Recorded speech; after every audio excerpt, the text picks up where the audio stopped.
Climate change is a global challenge that is characterized by unpredictability of weather patterns, majorly due to indiscriminate degradation of the environment. This unpredictability further undermines the limited environmental resources and economic development through recurring droughts, flash floods, and prolonged dry spells.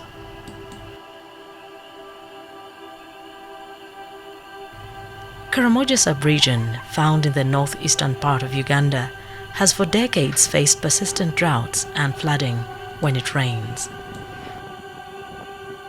Temperatures in this region are considerably high and threaten to increase the frequency, intensity, and duration of heat waves, which negatively impacts on the availability of water for crops and animals.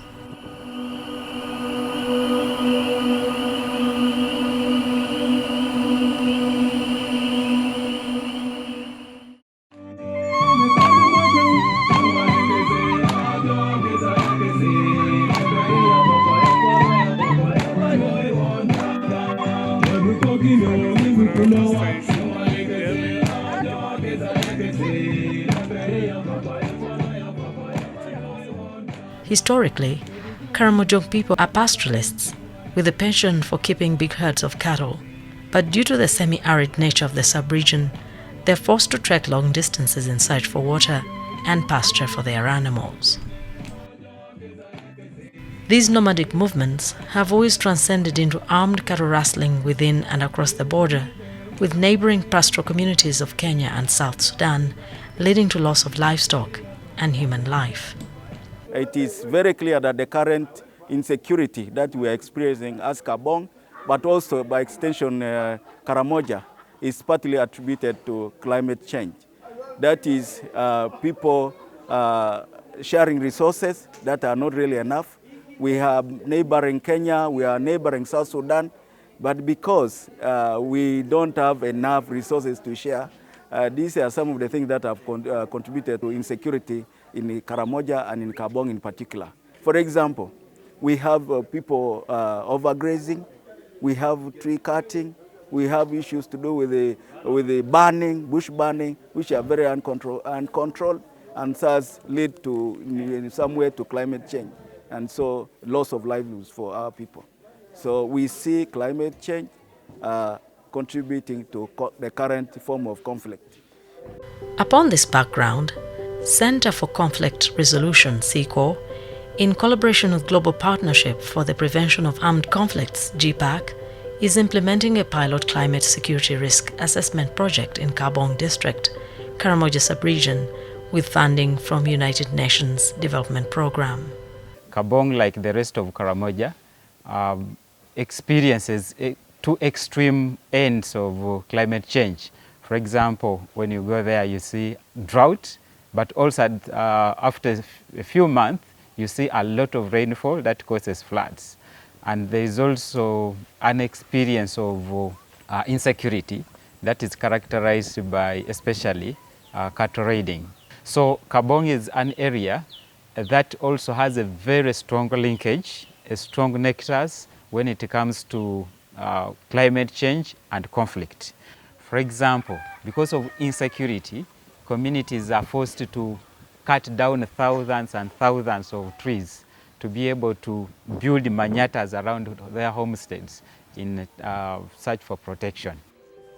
The pilot project sought to cultivate a deep understanding of the linkage between climate change and security, as well as addressing the risks which continue to worsen livelihoods and food insecurity in the area.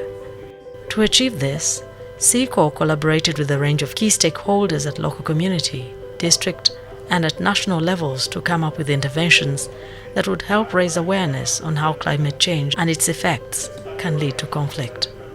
We have had a number of interventions. We started with the actor mapping to understand the actors we would work with, and also the existing community structures, because mainly we build on what exists. We did the inception meetings with the communities and district leaders and other actors. Also at national level, we had capacity building trainings. We have had awareness raising on radio, translation of key materials into the local language. We conduct community barazas on the ground. We have also had reflection meetings.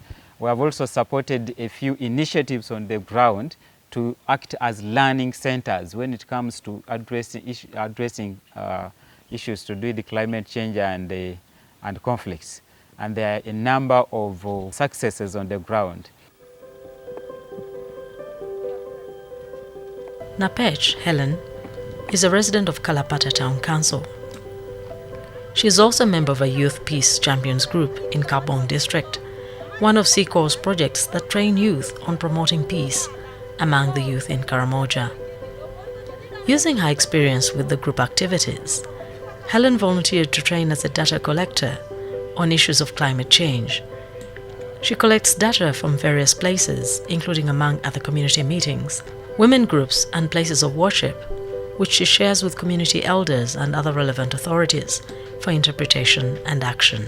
When you see birds just making line, going with a group, just going group, they say there is food, there is a lot of food there, and also people are what?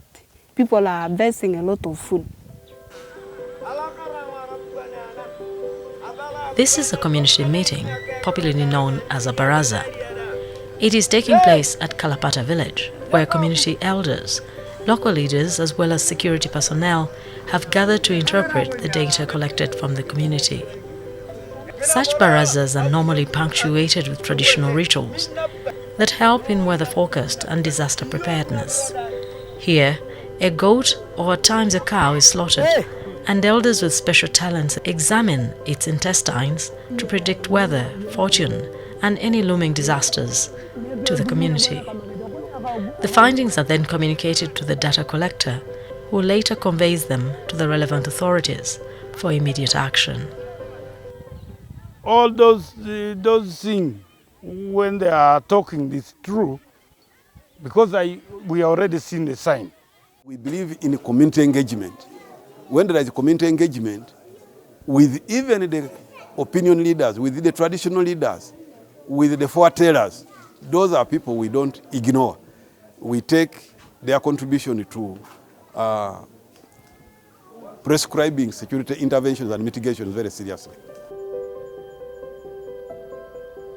Community tree planting is another area where CECORE has put more emphasis to address issues of insecurity and climate change in the region. Tree nursery operators in the areas have mastered the adaptive mechanisms of scooping water from the sand to irrigate their seedlings, which they sell to the public to counter the rampant deforestation in the sub-region. Over 8,000 tree seedlings of macadamia and key apple tree species are being raised in this nursery. It also doubles as a learning center for the communities around. Key apple is mainly used for live fencing, a practice that is being adopted by communities to replace the infamous traditional wood fences that exacerbate indiscriminate tree cutting. Here, each seedling goes for about 2,000 shillings, the equivalent of $50. After the seedlings have grown, we shall market them, we sell them, and then also plant around the village. We will give to our neighbors to plant them.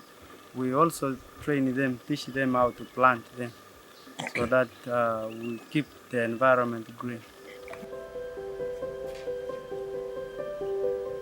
Sister Angela Okwi of St. Monica Women's Skills Development Center in Kaabong is another beneficiary of the project. She's using knowledge she got from the training to employ adaptive measures to tackle effects of climate change, such as long dry spells. Using improvised drip irrigation systems, she's able to grow some coffee and fruit trees around her compound to supplement her diet and also provide shade and tree cover to the bare land.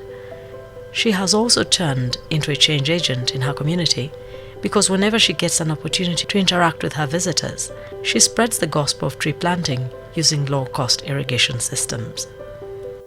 When they come here, it's like a learning. They say, "Oh, sister, what is this?" I said, "This is a BC, this is a BC, this is a..." Can I also have a leaf of it? If I have seedlings, I give them. And when I go to their homes, I'm very, interested in seeing where my seed ended. And when I see them thriving, I feel good.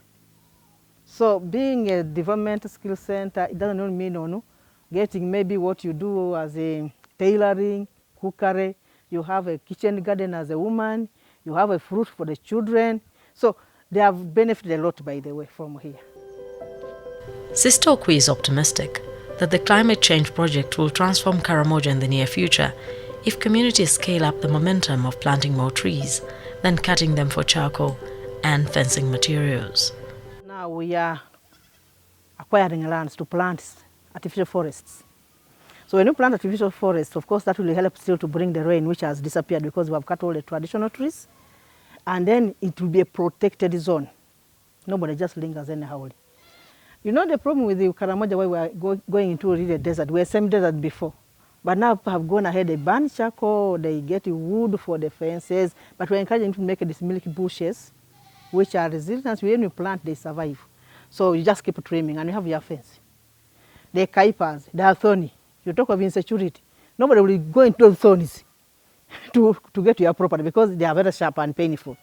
So we are encouraging them to do that. So that as you protect yourself, it's also giving a weather condition because you get rain after the trees are given out the oxygen.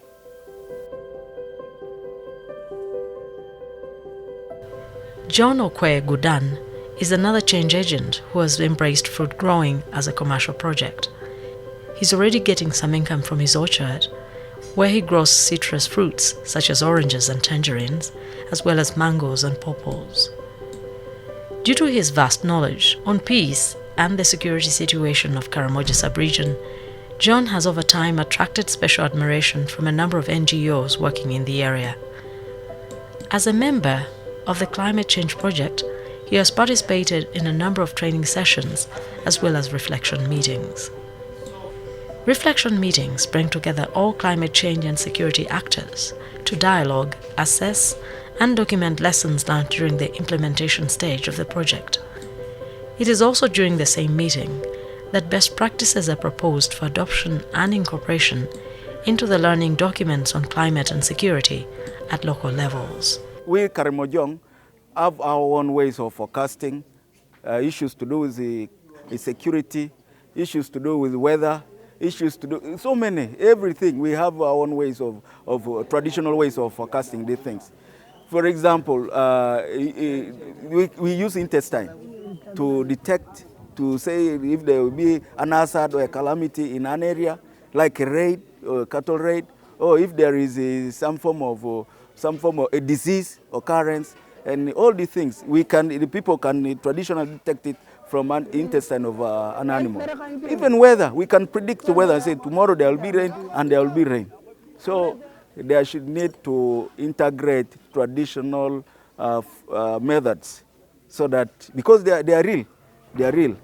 And if you integrate this to the modern ways of forecasting, then you have an holistic tool for forecasting conflict-related, climate-related, weather-related, and even diseases for animals and even human beings. The traditional methods can forecast. So I encourage that as you develop some of these tools, please integrate local, traditional forecasting methods. All said and done, there is need to consolidate these achievements and successes by all stakeholders, as well as increase funding to scale up the good practices.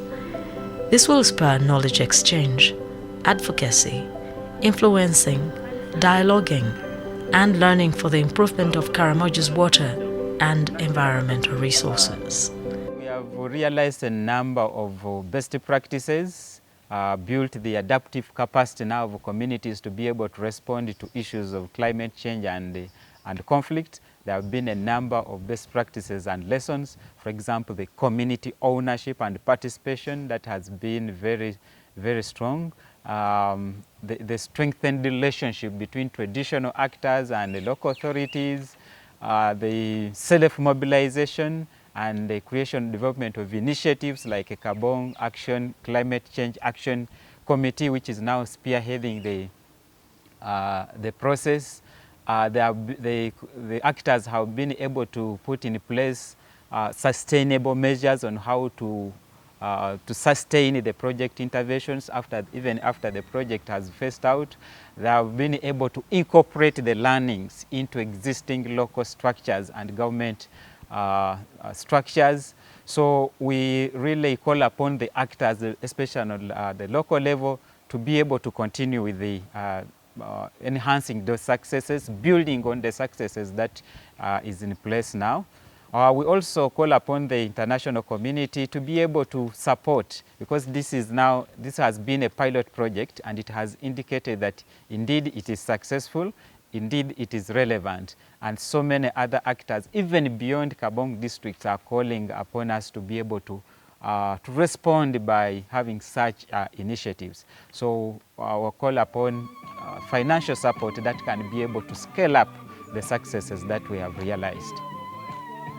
The learnings and best practices from the activities and interventions that have been realized from the project are supposed to feed into the United Nations guidance note before it is rolled out to the rest of the world. It is a practical step-by-step guide for community actors on how to handle issues of climate change and conflict, as well as how to localize climate security.